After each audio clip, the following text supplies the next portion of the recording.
everyone, welcome back to my little world.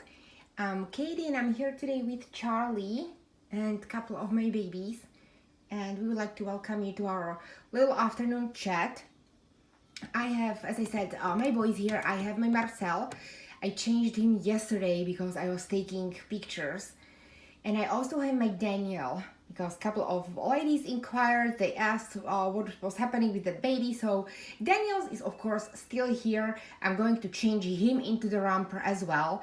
I will be trying to kind of like rotate all the babies this week and this weekend, upcoming weekend, because I would like to maybe perhaps even go live. I have few things. Oh my god, I keep promising it. It's just been so crazy already. So please be patient with me. But yeah, so let me just show you Marcel. I changed him yesterday, as I said, because I was taking pictures after work. Look at that. He is so adorable. And he is wearing his little teddy bear outfit. It's a bubble romper and it comes with this adorable little teddy bear head with teddy bear ears. So he's my little bear, little baby. And I also put his sister body plate on him, which looks awesome, ladies, at the pictures, on pictures.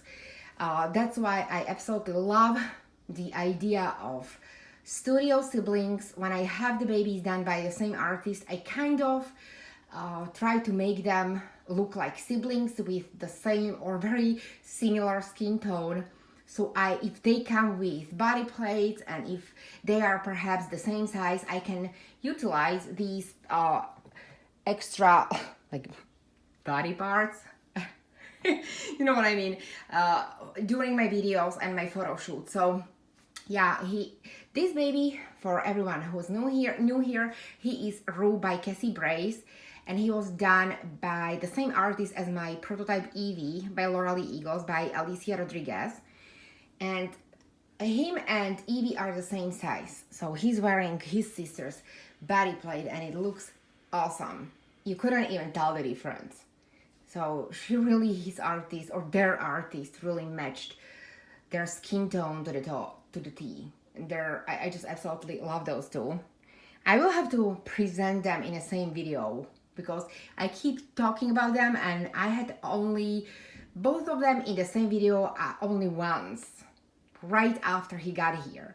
So, but yeah, I have been kind of like littering my social media with this baby because I have been really trying to bond. My bonding process, don't even let me go there once again because my previous video I talked about it, so I just don't want to repeat myself. I was just trying to really focus on one-on-one time with my newest babies, with him in particular, and my Sophie, my Maggie, which I renamed as well. I changed her a couple of times. I took a lot of pictures. I went as far as taking her outside to my garden gate and all around the house. And it helped, ladies. So most of the time I say, if you don't feel the bond immediately, just let the baby go. You know, that way you will save yourself a stress and heartache, and you will be able to sell faster perhaps because the baby is still new. But sometimes it works. The bonding techniques that we do just put everyone else away, especially the babies that are very close to your heart, because they can kind of like mess up your bonding time with the new addition. So I did this and it worked. So I'm really, really happy. I love him. I have been really enjoying him. I need to get some more clothing for him because he's tiny. So yeah, that's Marcel. Aunties and uncle, look at him. Oh my goodness, the little chin. You know what, when I look at him and I see this part here, his little chest, I have this feeling like, okay, of this hot summer day, you know, when babies kind of like sweat around their neck. I totally get that feeling, like I associate that part with the babies. He's so adorable, I love him. So yeah, that's Marcel. And I'm going to position my camera now different way and I will be changing Daniel. Okay, ladies and gents, we are back. And here is baby Daniel. Yeah, this is my little boy. Yeah, he's still here. I absolutely still adore this baby. I was actually very excited about the prospect of me taking him out of his baby box and spending some nice and quality time with him. So I'm going to change him while I'll be chatting with you. Oh my goodness, I love him. So hopefully everybody has been doing well. It's summertime, so I've been really busy. I have been spending a lot of time outside, either walking Charlie, kind of trying to get back to some shape, or gardening. Just a little bit, but it has been fun. I still have to kind of take it slow. This fall. He was wearing this over his head, his little protective cap, bowl cover. People were asking me, I think they were new subscribers or followers, it was on Instagram, they were asking me about this. So I don't want to repeat myself, ladies and gents, but it's my little hack that I have been using with my babies, and I will link that video. I made the whole video about it, so it's in my hair care. If you go to my playlist, it's in my hair care, and also tips and hacks. But I will link that video for you ladies and gents who would like to see. And okay, so this little romper, it's a muslin material. It's organic cotton, love organic, and it's a newborn size. And so this baby, he's signed by Gudrun Legler. He's a newborn size, so this should be kind of like matches his diaper as well. It's also muslin.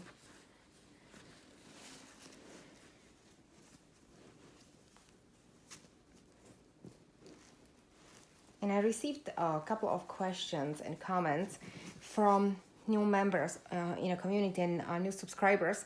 So I may be just, I may give him a bottle and just chat with all of you, just kind of like hold him and just go for it. Oh my gosh, this is so cute on him. What do you think? I can easily see how people love these muslin pieces for their babies. First of all, they are natural material. It's no polyester, no artificial colorings and stuff on your baby. Second of all, the more you wash muslin, the softer it gets. That's why people actually, and the companies, not people, they actually recommend you washing these muslin covers, muslin blankets, muslin clothing pieces, to wash them, because they get fluffier and softer with each wash.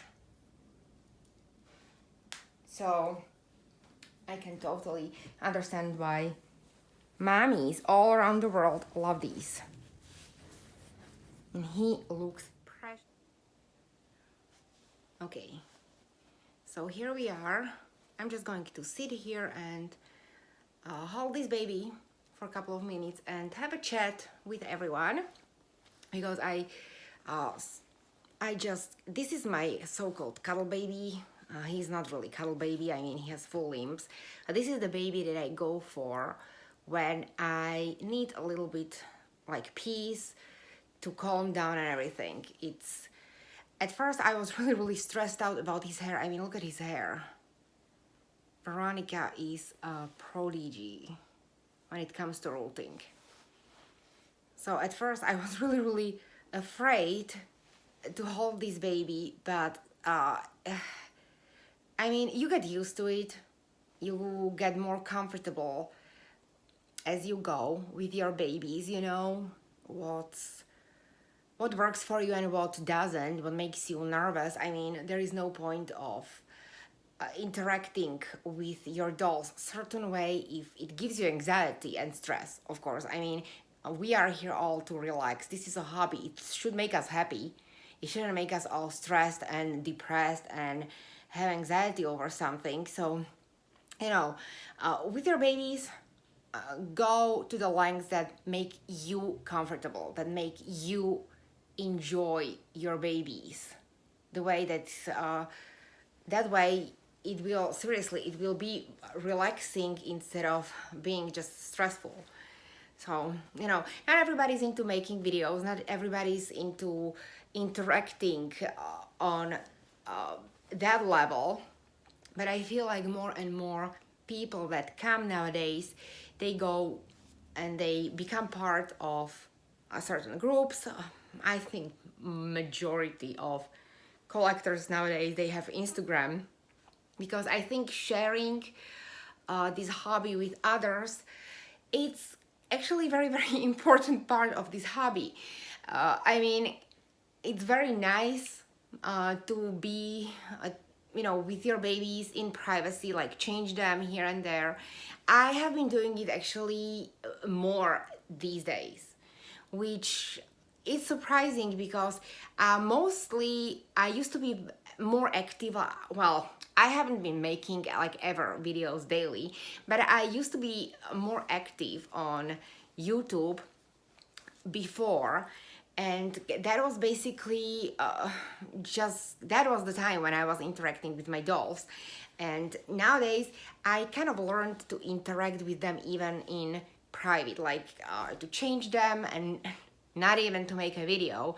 Sometimes, mostly I take a couple of pictures, at least one or two, but I mean,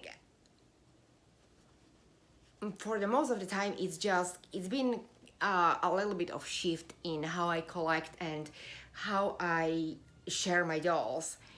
And it happened basically out of necessity, because I have been just busy, or I've been sick in a few months ago, so I wasn't really feeling like going on camera. And I have been really, really enjoying the time. On the other hand, I kind of like to interact with my friends here on YouTube, and I think that social media is, as I said, a huge part of sharing this hobby with others, of collecting.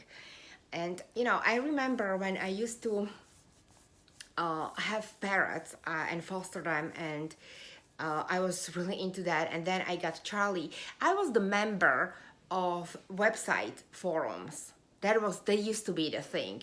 I wasn't, I haven't been watching, or I wasn't watching YouTube when I started with birds. And when we got Charlie, I was really, really just visiting those forums. That's where all the information was. There's a plethora of websites and forums these days, okay? So you really have to kind of like see more of them to determine which fits you and your needs the most. And it's the same with YouTube, okay? There are a plethora of YouTube channels, and you just have to see which kind of entertainment and social interaction you're seeking in on this platform. I'm going to just talk about YouTube now. Because a couple of people had some questions, like what channels they should watch when they start in a hobby. I mean, ladies, nobody can tell you, and nobody knows you the way you know yourself. Nobody knows what you are looking for. Are you looking for just fun, maybe role play, which there is a lot of channels that they just do like very short role play videos. With some of them have really great filmmaking skills and editing skills. Then you have the ladies that are really into outings. Then you have discussion channels like mine. I would think that I'm in that category, even though I have a lot of meetings and outing videos on my channel. I have been doing outings and meetings since basically the very first year I started collecting. And we have very active group with the ladies of local collectors, and we had some really awesome meetups. We even made it into a REBORN doll magazine. There is a dedicated couple of pages to our meetups and everything, so that has been fun. But mostly I would say I'm more of discussion channel. And yes, I do my discussion while I change my dolls.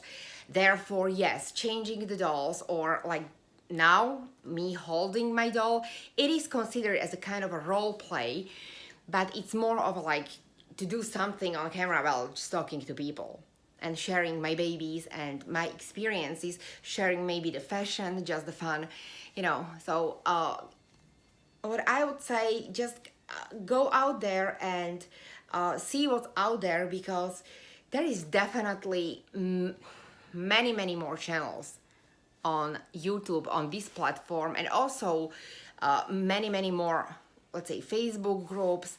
As I said, tons of people are nowadays on Instagram. Instagram is more personal. You can really, really see and control who sees your content. You either want to be a public account. I chose to be a private account because I'm not on this platform. I'm not on Instagram to make money.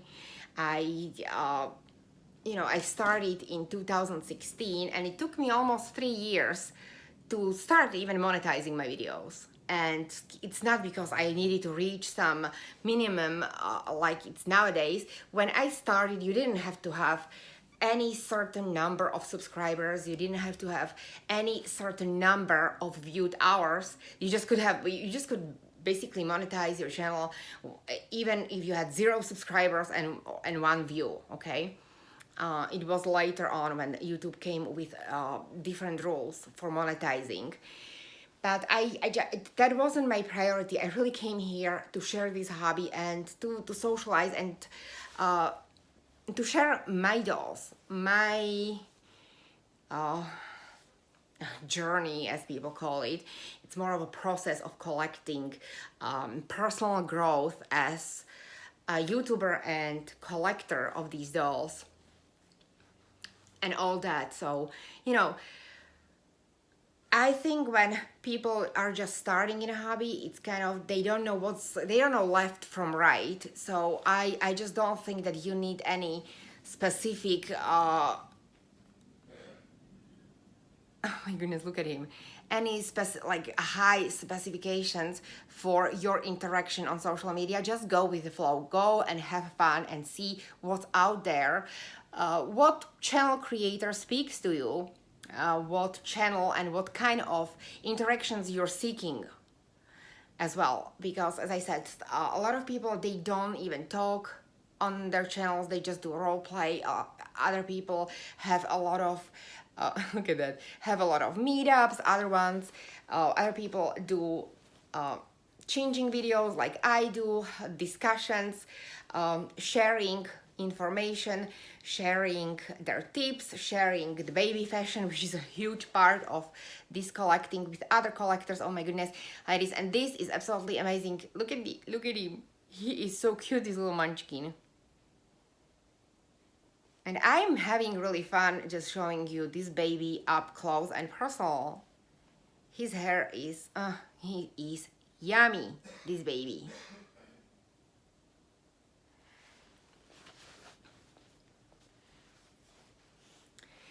Yeah. So, just my recommendation, if I would make one, would be very, very careful about what you share on social media. Preferably not share a lot from your personal life, because unfortunately we may think that it's a doll community, but there has been and I think a lot of people know, and tons of people witnessed shenanigans. So just be careful. But otherwise, as I said, determine what genre of reborn doll channels you're looking for and just have fun. Oh, I was at the Instagram. I didn't finish that train of thought. So yeah, my Instagram account is private for very simple reason. I share more than my dolls there. I share my family, I share Charlie, I share my even like lately from the gardening and like some personal stuff. And I just feel like it's my private platform there where I can control who sees my content, because you can't control anything on YouTube, even as much as I would like to. Just privatize it, you can't. So, but I chose to have my Instagram private for that reason. And I know that a couple of ladies out there have been messaging me because they requested me their new collectors, and they have been trying to follow me, but they have no content on their Instagram. So ladies, I apologize, truly. I talked to two of you, and we kind of like, you explain like who you are and all that, but I have so many requests with zero content, and I will not be approving those accounts because I don't know who those accounts are. And in the past, what happened was that a couple of people from this community, they created a fake account, and a couple of them actually had access to that account, so they could be following people which these people actually have blocked on their main accounts, but they still wanted to snoop and see. My account was one of them that they basically like hacked, and I don't know why, because I am not posting anything crazy over there, but still they wanted to be in there, and they created these fake accounts, and I mean shady shenanigans like those. So that's when I decided that I will just, I really want only doll accounts, and I prefer just adult accounts to have my, like, to interact with, because I don't want any trouble. I had in the past the account that was a minor, and she was pretending to be, like literally pretending to be adult, and she was interacting. It wasn't like nothing crazy or anything, but I still want to have adults or adult consent. I don't want any trouble with anyone. And this account was trying to sell something, and in the end the parent didn't even know that this child was trying to, like, giving their family PayPal, and she was paying for something, and it was just a mess. So I really truly want to avoid this. I want to keep my Instagram safe. It's different rules apply for my selling account, because obviously I sell their merchandise and I still do invoices, so it's all clean cut. I try to be very professional, even though it's not my business. Basically, I just sell and I recycle stuff, and sometimes I pre-order stuff when I can for ladies, like socks and stuff, that when ladies, my followers, ladies from this community, were looking, let's say, for a certain type of socks and accessories, I pre-ordered them when I knew that my mom was sending me, or my suppliers. But otherwise, I mean, it's only my recycled stuff. So, but that account is public. I don't post anything in there except of my sales, so I don't care. I mean, you can see the prices, and I still invoice my customers. I don't do friends and family. So I really try to keep it kind of like on a different tone and mode. But my doll account, it's highly personal. So please understand, if I'm not approving your account because you have zero content and you just opened the new account, if you are a follower from here, from YouTube, please message me, ladies, because I truly have no way of saying. If you have a zero content and plus your account is private, I have no way of saying what that account is. So please try to understand. So anyways, I have been rambling for like 20 minutes altogether with this segment and Marcel's segment. So I will be going, ladies. I just want to thank you for always being here, for all your support, for all the love. And yeah, we will see you this weekend. Hopefully we will be able to go live with Charlie and say hello to everyone and to talk about some topics that I wanted to talk about. So we want to wish you a wonderful rest of your day, and we will see you in our next video. Bye. Bye from Danielle.